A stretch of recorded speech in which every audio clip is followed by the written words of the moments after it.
Welcome to DLIFLC's new podcast we're calling DLI Lingo. We're doing a 6-part series called Oh, the Places You Can Go with DLI. We'll be showcasing places DLI alumni have gone and things they've done since they graduated. Obviously, we want to talk about what language learning can do for your future, but mostly, this is a message of hope for our students. They're learning languages at an extremely fast pace, and it can be pretty stressful for them. So, this is what we have to say to you, DLI student drinking water from a fire hose. The language might not all make sense now. You might feel like you're drowning, but you're not alone. These are stories about people who felt like they were drowning too, but they kept at it and went on to have fantastic experiences, both in the military and after. If you keep pushing through, that could be you too. So don't give up. We're rooting for you.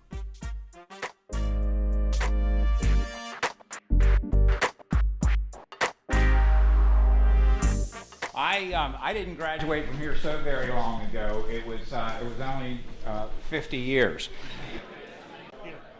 That's Thom Chesno speaking to a crowd of Persian Farsi students. He, Michael Sherman, Michael Ruhm, and Don Huntington all met up in Monterey to visit their old stomping grounds and relive their storied past.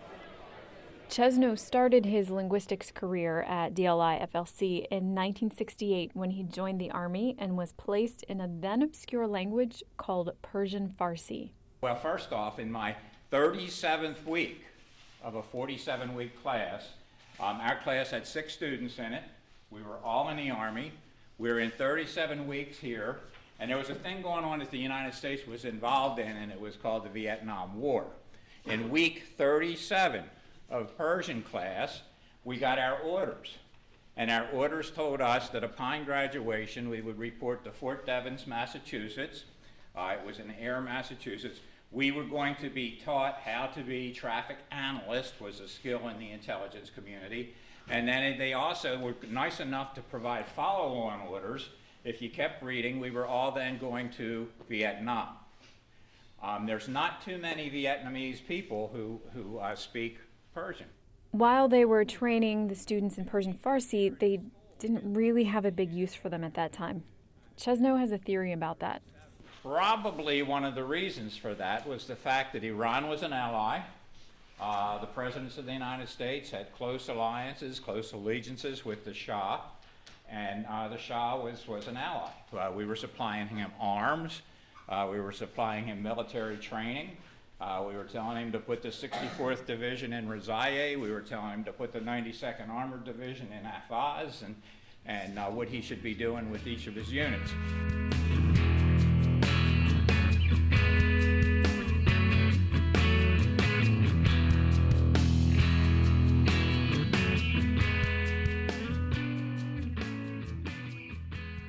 Went to Vietnam, came back, and they sent me to Fort Meade. There were no billets that existed at Fort Meade for Persian linguists. See, Chesno didn't think he'd be doing anything with his Farsi training. But in 1971, Iran threw a huge celebration to commemorate the 2,500th year of the foundation of Imperial State of Iran. President Nixon sent his vice president, Spiro Agnew, in his stead. That's when Chesno was unearthed to work on translating. I was working, until they found me a job, I was working as the mailroom clerk. Somehow they found out that I might know a little bit of Persian, and I was sent over to the NSA buildings and told that we only have one person. So for the next 3 days, 24 hours a day, you're in charge of listening to all the Iran information that we're able to get. So that was my introduction back into Persian. And with that callback, Chesno began his 50-year career as a linguist.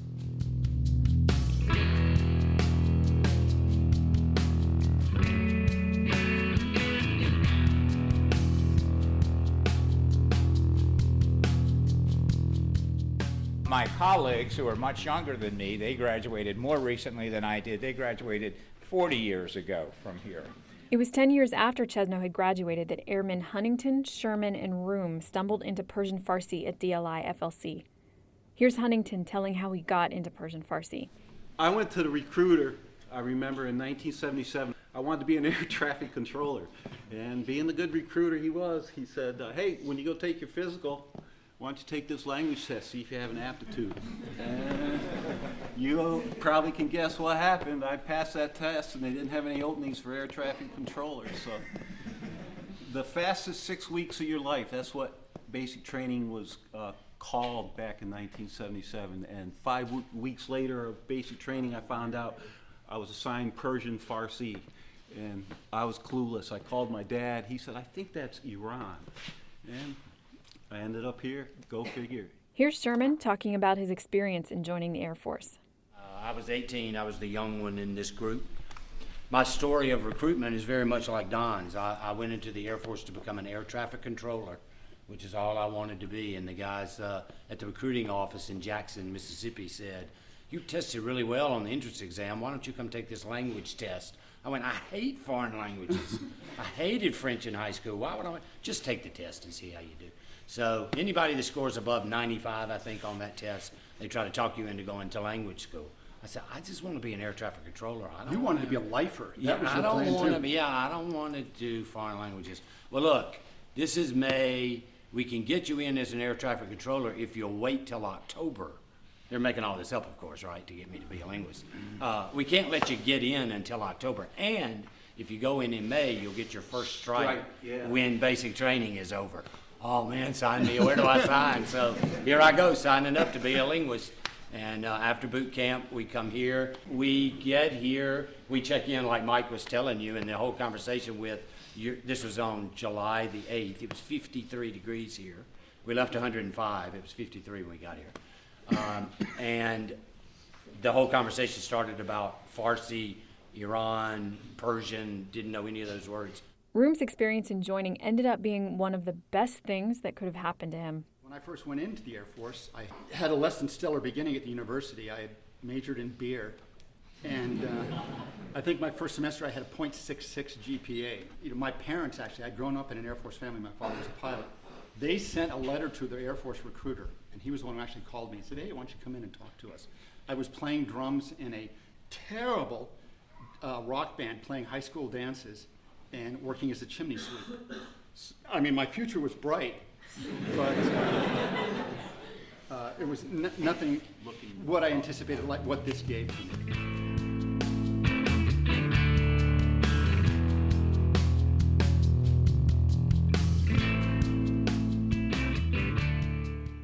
Their time at DLI was considerably different than how things are now. And let's be honest, that's a good thing. I was impressed when I was looking at what I saw today, the guys in the 31st week, and everything we did, all the vocabulary was all military, completely military. We had one chapter that was about the Hachameneshi and Taxi Jamshid, and that was our entire exposure to the culture of Iran at the time. There used to be an Achaemenian dynasty, and there was a place called Persepolis, and that's all we knew outside of what's an altimeter, what's a beachhead. We were fortunate that our teacher, being brand new, she made us talk, because at the time they discouraged you from talking. They just wanted you to be able to understand and translate. And there were 4 classrooms for the entire Farsi department, and when we were there, we lost 2. We started with 7, and there were 5 security clearances. Five officers across the hall, and we were the entire Persian language department at the time. And at the time, the school graduated 2 classes a year.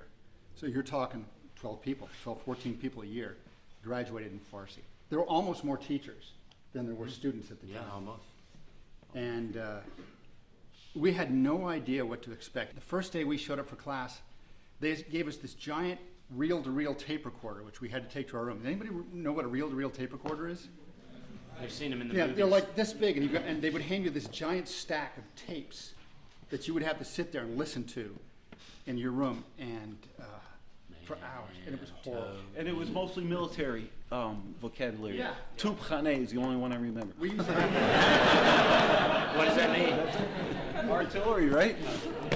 I didn't know it, and I didn't remember what it meant. we would have to explain. Our teacher was a brand new Farsi teacher, and Ours was our first class she'd ever taught, and we were like, when we showed up here, we showed up the first sergeant at the squadron. It was just a squadron at the time for the Air Force.